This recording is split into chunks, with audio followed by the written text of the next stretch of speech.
What is up, guys? This is Godzilla Suplex, and welcome to today's episode where I'll be giving my official review of WWE 2K19. Before I get into that, please hit that subscribe button, also hit the notification bell, and lastly, follow me on Twitch at Godzilla Suplex, and y'all enjoy the review.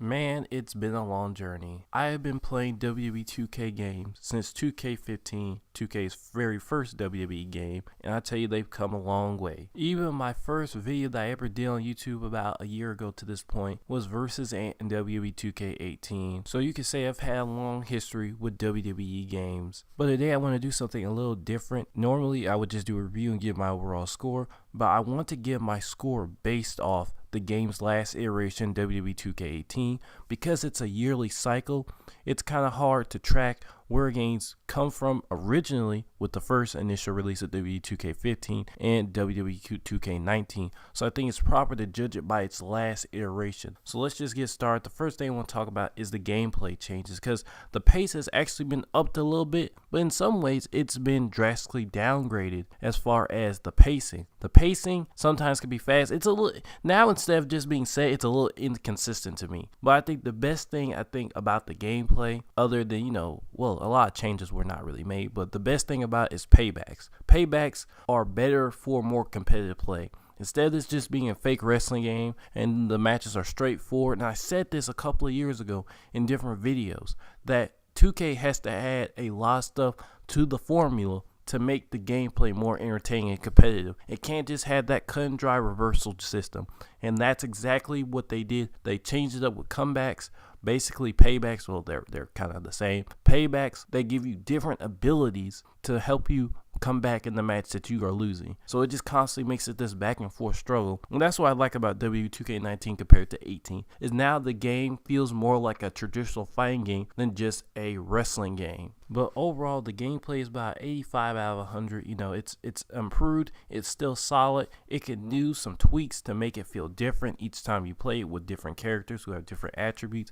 But it's overall a great system. The payback system is really good addition that made me rate it so high than we usually be. But now let me get on to the commentary. And I know a lot of people are controversial about this. The commentary sucks.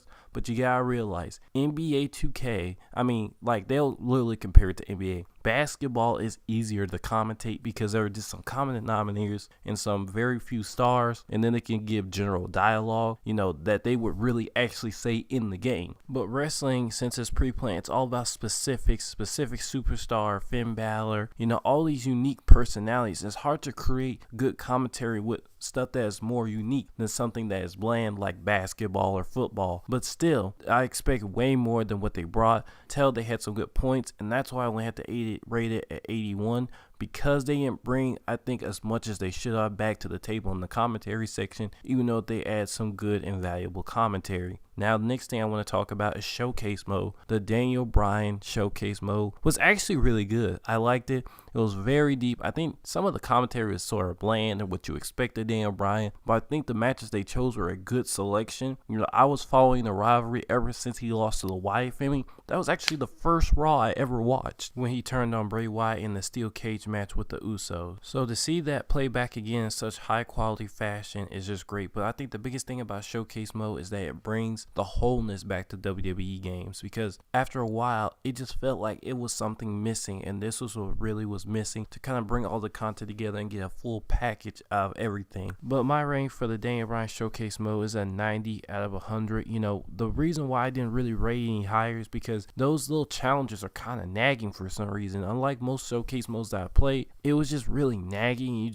It just was very weird how the challenges just kind of got on your nerve. But the overall cutscenes and story were absolutely great, and that was just really great that they add that back on into the game. So now the next thing I want to talk about is towers, and this is the big one that's surprising, because I thought it was going to be really bland, but it ended up being really good. And one thing I just didn't think that 2K could do was add real hard difficulty. I thought it was still going to be exploitive, and even though it's still exploitive, but man, those matches are hard. Like the Ric Flair tower, I was stuck on that for 8 matches trying to beat Dusty Rhodes in a Hell in a Cell match. I could not believe it. But part of that is that Dusty Rhodes has one of the cheapest finishers in the game. But still, to have that much difficulty into it, I think I wasn't even thinking about in the way of I'm a person trying to beat this tower. I was more focused on the dynamics of the tower. So just to bring back to that classicness of trying to build up your way up and beat all the guys in the tower is just really great. Some are passed over, some are a little bit challenging and better than others, but it's just great to see that it has a little bit of variety. So my rating for Towers mode is at 82 out of 100. It's not too good, but it's at least there to satisfy your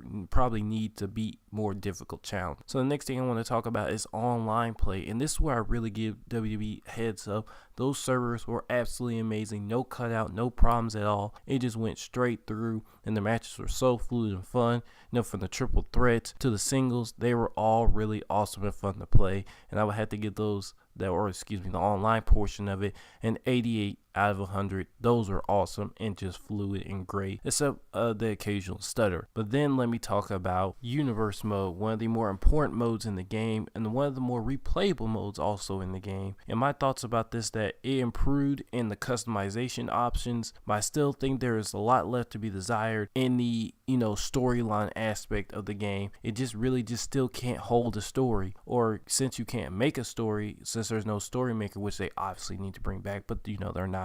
Universe mode really just still falls flat in a story aspect. The customization is absolutely amazing, but we were all looking for that huge leap in Universe mode this year, and we just really didn't get it. And I hope at some point they either add a story creator or they really need to add a GM mode. You need to have some type of competition in Universe mode if you please or fancy, because going and doing these bland storylines week to week for no reason is not going to keep you playing. You're just going to eventually get bored and stop playing that mode. Now I think it's better that they have more modes to play to keep you more entertained, but still, you just don't have anything to do.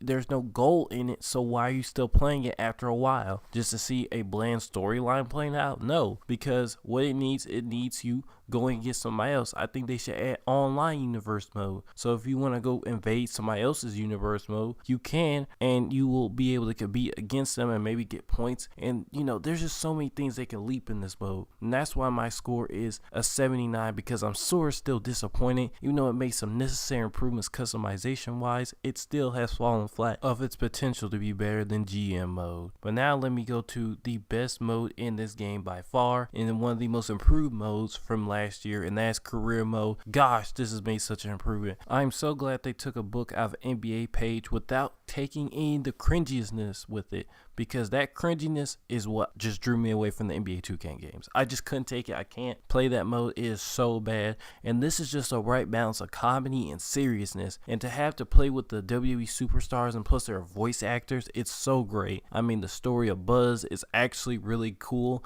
and not cringy at all. The dude Cole, when he was going back and forth because he thought Cole had sabotaged him, that was hilarious. There's some generally funny moments in career mode. Plus the progression system is absolutely awesome. The screens are good, albeit a little confusing, but one of my favorite things about it is that the matches don't have that long stupid load screen. If y'all remember me in WWE 2K 18 playing the career mode, I only did a couple of episodes because after a while I just could not take playing on that screen. The loading screens were so long. You would do a match, nothing would happen, then you would just have to go through another loading screen. The loading screens were just absolutely ridiculous. I could not take it, and I just stopped the series right there. So now this series right here is just so much better. I mean, it improved so much in so little time. I wish the whole game could have been like that, because if they put as much effort as they did in the career mode as they did in the rest of the game, this game would be a 9 out of 10. I'm telling you right now. And really, it really comes back to they improved the mechanics and the way you progress. The way you progress is entertaining, the story's entertaining, and just the way you get your new abilities now. I'm so glad that it's not just you unlock something, you only get 3 tokens to unlock one. No, you're constantly upgrading slightly, and that just gives you or makes you feel like you're doing more in a short amount of time,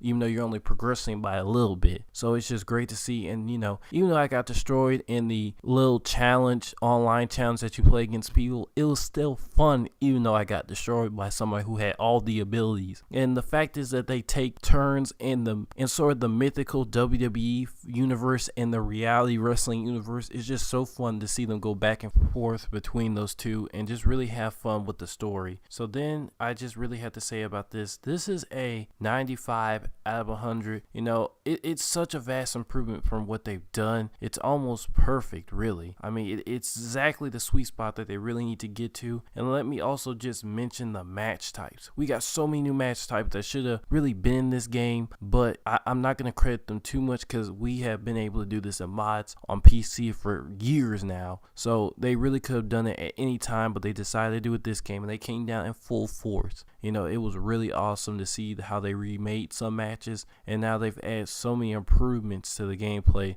that this game will be really refreshing for those looking for the fun wrestling experience, but this will be kind of disappointing for those looking for the experience pertaining to universe mode. You know, if you're a universe mode fan thinking that it's going to be a whole different thing, you have another thing coming. So my overall thoughts of this game, that is really great, but it's still just a slow trot upward for 2K. And my overall rating for this game is at 80 out of 100. It did a lot of good stuff, but a lot of things it just didn't improve enough on to really warrant me being that it's a new game. Okay, so is it really a WWE 2K18 2.0? And that is a yes. This is absolutely a clone of WWE 2K18, and really it's not that bad, but it's just not further along enough. Really, they need to make more leaps each year. But guys, give me your thoughts. This has been the Best in Gaming. Subscribe to the channel for more content. Also the notification bell so you can get more notifications every time I make a video. And you guys enjoy your day.